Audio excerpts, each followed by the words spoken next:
আসসালামু আলাইকুম ওয়া রাহমাতুল্লাহি ওয়া বারাকাতু। প্রিয় দর্শক, একবার ১৪০০ বছর আগের পৃথিবীর দিকে দৃষ্টি দিন। এক্ষেত্রে উঁচু উঁচু ভবন, স্বর্ণের উপর স্তূপ এবং চাকচিক্যপূর্ণ পোশাকের বিষয় দিয়ে বাদ দেন।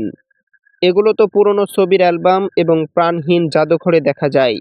বরং এটা দেখুন যে তখন মানুষত্ব জাগ্রত ছিল কিনা। পূর্ব থেকে পশ্চিম পর্যন্ত, উত্তর থেকে দক্ষিণ পর্যন্ত লক্ষ্য করে দেখুন কোথাও মানুষত্বের স্পন্দন পাওয়া যায় কিনা এবং তাতে প্রাণের সাড়া ছিল কিনা। সমুদ্রে বড় মাছ ছোট মাছকে খেয়ে ফেলতো। মানুষত্বের বনে বাঘ, চিতা এবং বকরি এবং হরিণকে নির্বিচারে খেয়ে ফেলতো। মন্দ লোকেরা ভালো মানুষের উপর এবং নিম্ন প্রকৃতির লোকেরা সম্মানিত মানুষের উপর, প্রবৃত্তি, বিবেক, বুদ্ধির উপরে, পেটের তাড়না, আত্মার দাবির উপর প্রাধান্য লাভ করেছিল। কিন্তু এই অরাজকতার অবস্থার বিরুদ্ধে সমগ্র পৃথিবীতে কোনো প্রতিবাদ ছিল না। বাদশা উজির, ধনী দরিদ্র সবাই স্থবির হয়ে পড়েছিল। সবাই অর্থমূল্যে বিক্রি হয়ে যাচ্ছিল। এমন কেউ ছিল না যে মানুষত্বের খরিদ্দারকে উৎসাহিত করবে, যে মানুষকে ডেকে বলবে এই পরিবেশ আমাদের মুক্তির জন্য যথেষ্ট নয়।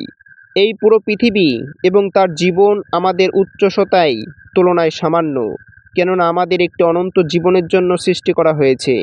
আমরা এই ক্ষণস্থায়ী জীবন এবং সীমাবদ্ধ পৃথিবীর ছোট্ট অট্টালিকার জন্য নিজের আত্মাকে কিভাবে বিক্রি করতে পারি। জাতি এবং রাষ্ট্র, এর থেকে এগিয়ে সম্প্রদায় এবং গোত্র, এর থেকে বেড়ে মহল্লা এবং পরিবার, ক্ষুদ্র ক্ষুদ্র দলে মানুষ বিভক্ত হয়ে যায়।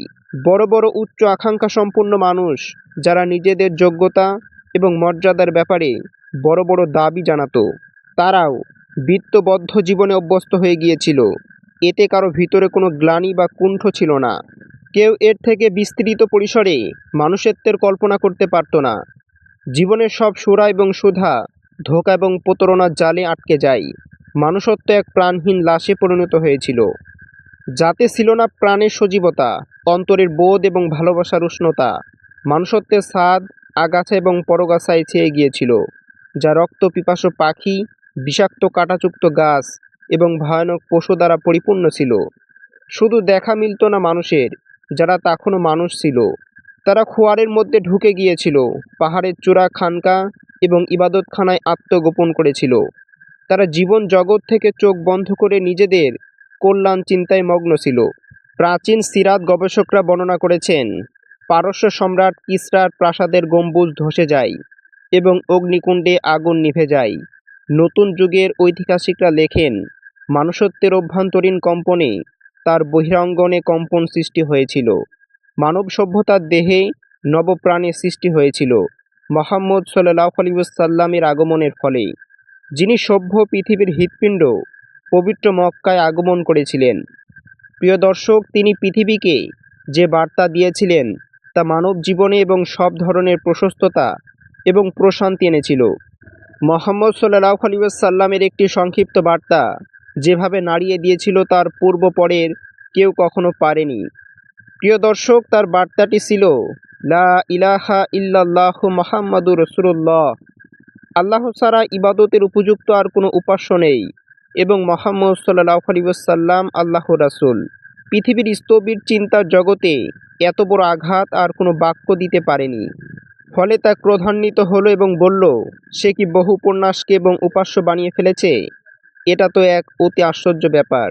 ফলে তারা ভাবতে লাগলো, এটা তাদের চলমান জীবনধারার বিরুদ্ধে এক গভীর এবং সুপরিকল্পিত ষড়যন্ত্র।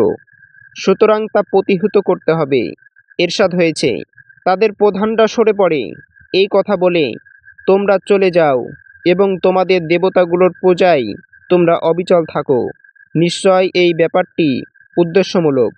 তিনি জান্নাত থেকে আসা মানবজাতিকে চিরস্থায়ী জান্নাতে চিরদিনের জন্য প্রবেশ করাতে চান। তিনি কোনো নেতৃত্ব এবং রাজত্ব চান না।